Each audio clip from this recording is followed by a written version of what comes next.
the first thing I go back with is the following questions. Number one, when do you want to travel? How long do you want to travel? And what is your budget? When we ask you for a budget on a safari, is we are trying to match your expectations with the reality of what you can get. This is where most people miss the experience. Suddenly it's like, wow, okay, that's not quite what they thought it was. If you say you've got $10,000 or $5,000 or $2,000, I know, my team knows where to start looking for your experience. Food for thought on a Friday morning.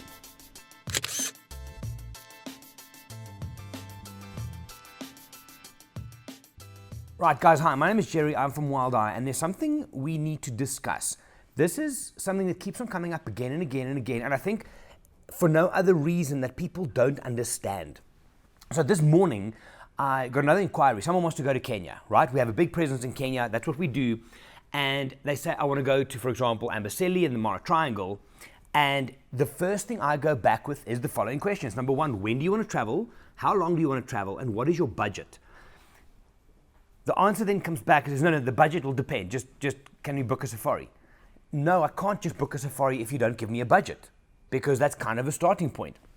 So I go back, we have the engagement, and then it gets said, no, just give me a normal budget. But normal for who? Am I booking Bill Gates, or am I booking the guy that works around the corner in the cafe? You know what I mean? Budget, there is no such a thing as a normal budget. The reason we want a budget when you inquire about a safari is that we know where to start looking.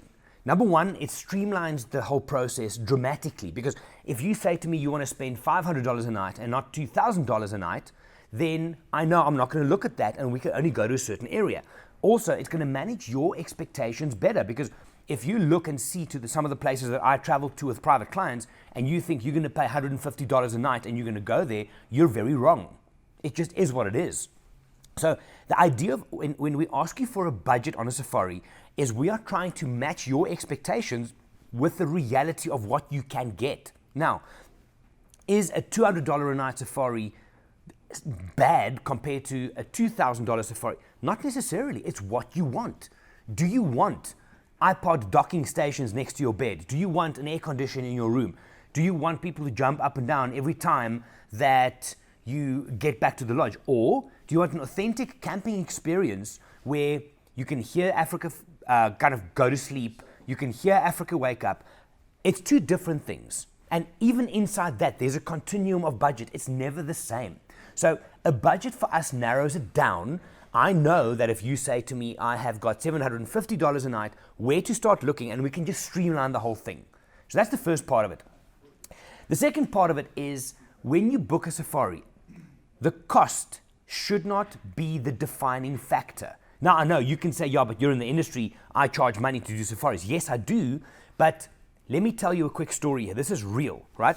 Here, I'm not going to show you the details, obviously, is an itinerary that one of my potential clients sent me, because we started engaging a little bit on Instagram. They wanted to go to Kenya, and I said, cool, can I help with anything? Because that's what we do. We try and add value, yes? So anyway, long story short, I received this, that they are thinking about booking, and with the kind of brief, just kind of let me know what you think and if I would make any changes. Now, this particular itinerary is a 7-day tour that goes from Nairobi, 7 days, it goes Lake Nakuru, Masai Mara, Amboseli and back. Great itinerary, really is, because we run trips that go to those same places. The bottom line number on a trip like this, 7 nights for those 3 destinations, works out, and this includes international flights, to $3,100. Now, before you guys email me and say, please, where can I book this? Let me tell you what the details are, because this is where most people miss the experience. Right. So this particular trip starts in Nairobi. So you spend 1 night in Nairobi. Stay with me here. The next day you drive from Nairobi to Lake Nakuru. Doesn't sound bad, does it? However, when you realize that that's about a 2-hour drive, it starts getting real. After breakfast, you leave Nairobi, you drive for 2 hours, you get there about lunchtime, not bad. You have an afternoon game drive in Lake Nakuru, which is sweet. The next day, day 3, you drive from Lake Nakuru to the Masai Mara. Again, it doesn't sound horrible, but if I tell you it's a 5 to 7 hour drive, things start changing, right? If you leave after breakfast, you're going to get there and the roads are bad. They're just bad. You're going to get there right about lunchtime if you're lucky. kind of all broken and bruised, and your local guide will make the joke and say it's an African massage. Whichever way they joke, it still sucks, right? 5-7 hours on the road. Then you get there in the afternoon, you go on your afternoon game drive. Day 4, you have a full day in the Masai Mara. Day 5, you drive back from the Masai Mara to Nairobi, which is 7 hours again. Keep going, you spend the night in Nairobi. The next day, day 6, you drive from Nairobi to Amboseli, which is another 5 to 7 hour drive. You spend one evening there, you drive back 5 to 7 hours back to Nairobi, and then you fly out. And for that, you can pay $3,000. You're spending, just 5, 10, probably about a full day, ballpark, on the road driving. Guys, when it comes to safaris, what you pay is what you're going to get. We have a similar trip. It's called the Best of Kenya, and we believe it is because it also goes to Nakuru and Amboseli and the Masai Mara. Mike, how long is that trip? 9 nights, 10 nights, right? We fly you to the first one. There's some driving in between, but you're at each venue for 2 or 3 days at a time.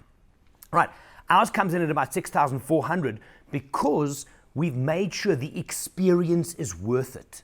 That's what it should be about. If you start booking safaris, guys, if you look around for itineraries, don't let the price dictate because, unfortunately, if you read through something like this, it looks great, and there's pictures of Amboseli, and there's a nice room, and here's a charging rhino, and there's all beautiful pictures, but in reality, ask about the logistics.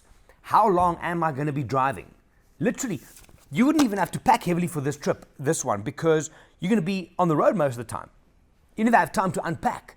So don't let price be the judge. Or if that's all you have right now and you're looking at something like this, I would highly recommend rather save up. Don't go yet. Save up for another 6 months or a year and do it properly. Pay that little bit extra because a little bit of extra cash goes a long way for extra experience. It's a big deal. It really, really is, guys. So I then went back after reading through this and I haven't sold back at the client. I just told them, okay, listen, let me break it down for you. This is your drive times. This is what you're going to do. And suddenly it's like, wow, okay, that's not quite what they thought it was. And that's the point. Speak to someone who knows. And I've said this on my Instagram. The guys have said it on theirs.